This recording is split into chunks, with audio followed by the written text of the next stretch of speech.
Good morning, students. Now we are going to discuss the remaining part of topic intelligence under the course extension 111. Now, in the last lecture of intelligence, we have discussed about the definition, different types of intelligence, that is abstract, mechanical, social intelligence, and factors affecting intelligence. So, 7 factors are there which are going to affect the intelligence.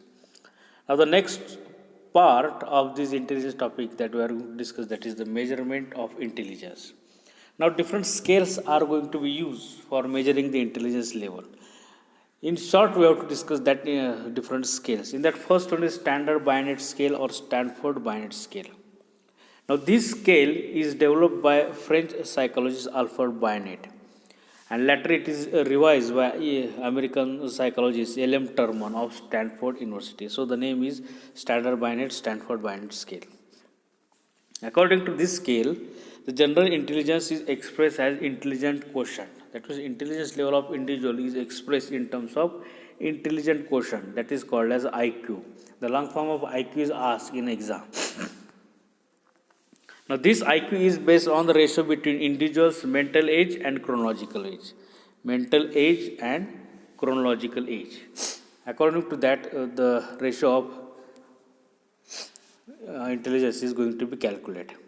Now, this is put into formula that is MA upon C into MA is here, MA upon CA into 100, where MA means mental age and CA means chronological age. Now, mental age means what?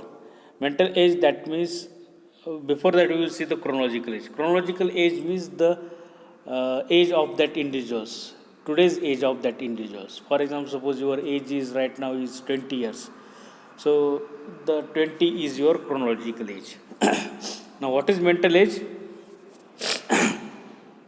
Suppose you are able to you are able to pass through all the exams which 10-year-old child is able to perform, then your mental age is 10.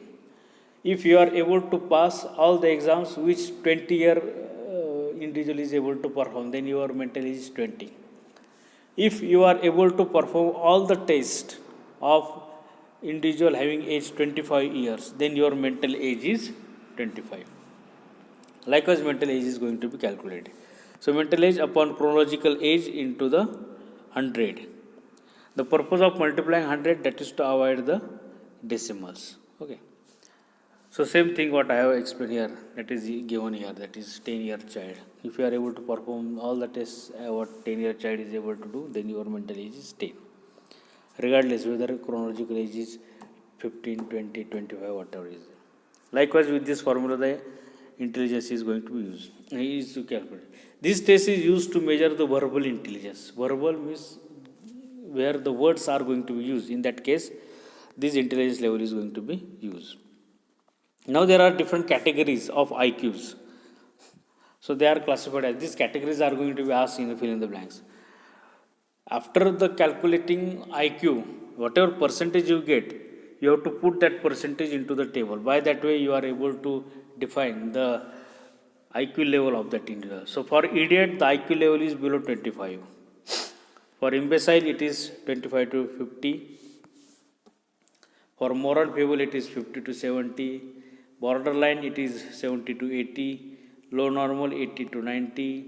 Normal, 90 to 100. The superior, 110 to 120. Very superior, 120 to 140. Near genius, 140 and above. Now, these range, IQ range is going to be asked in a fill in the blanks. Definitely, one question will be there in fill in the blanks and these categories. So, accordingly, you need to prepare for it. Now, the second test is the performance test. That means you must able to do it. Okay. This test is measured to non-verbal intelligence. Now, you have to perform. Non-verbally, you are going to be measured. Your skill, your abilities are going to be measured. So, words, written words are not there. Just you have to perform that task. Okay. First is form a board. That is, this includes the board with recess into it. That means board is provided which have particular gaps, and you are asked to fill up that shapes, size, particular shapes into that particular sizes. That is to form the board, complete the board. Picture completion test. That is, incomplete picture is given and you are asked to complete the picture in all requirement.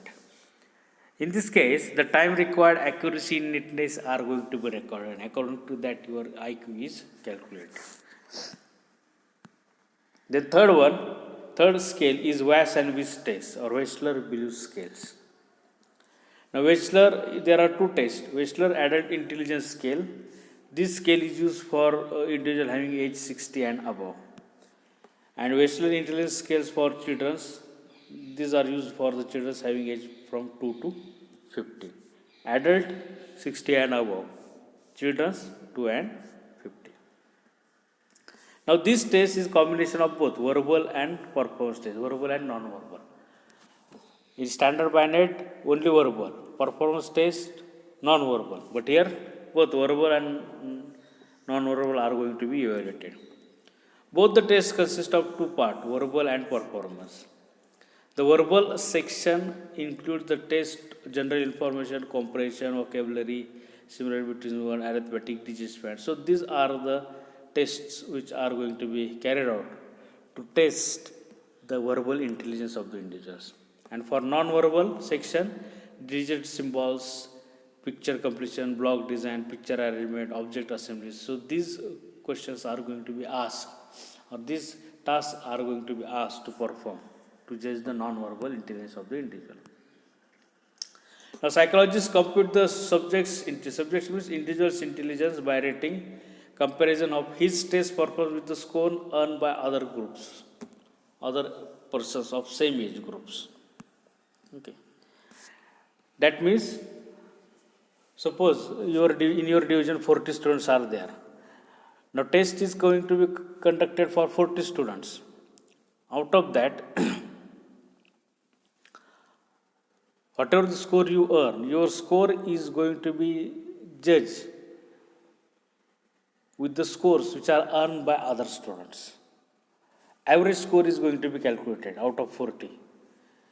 Average score is calculated and your score is going to be judged or matched with the average score of 40 students. Okay.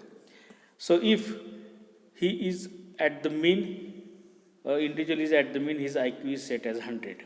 For example, 40 students are there. The exam is conducted for 100 marks of all students. Whatever the marks earned by all 40 students, the average score which is earned by all the students is 75, for example. Then the individual students' marks are going to be compared with 75 average marks. Average marks are 75. Now suppose you get a 75 marks, then your IQ is 100. If he is one standard deviation above, then his IQ is 115. Suppose your marks is 76, then your IQ is 115. Suppose your marks is 85, your marks is 74, then IQ is 85. That is, for one marks, 15 standard deviation is increase or decrease. 1 mark is equal to 15 standard deviation. Likewise, your IQ is going to be calculated with the 100. Okay. The IQ of individuals in the same age group form the normal distribution with mean 100 and standard deviation of 50. Likewise, average, if you got average marks, then your IQ is 100. But if you get 1 marks more than average, then your IQ is 150. 2 marks more, then your IQ is 130.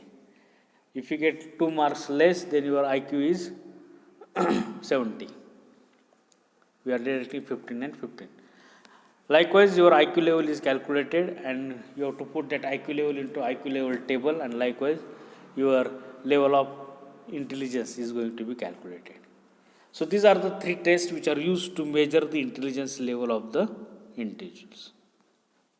In exam, you will ask define intelligence, explain the different tests used by the individual. Or the log form of IQ is going to be used, asked. Also the percentage and IQ levels are going to be asked. That table is going to be asked in exam. In objective, it is going to be asked. So prepare accordingly for this intelligence test. Okay? Thank you.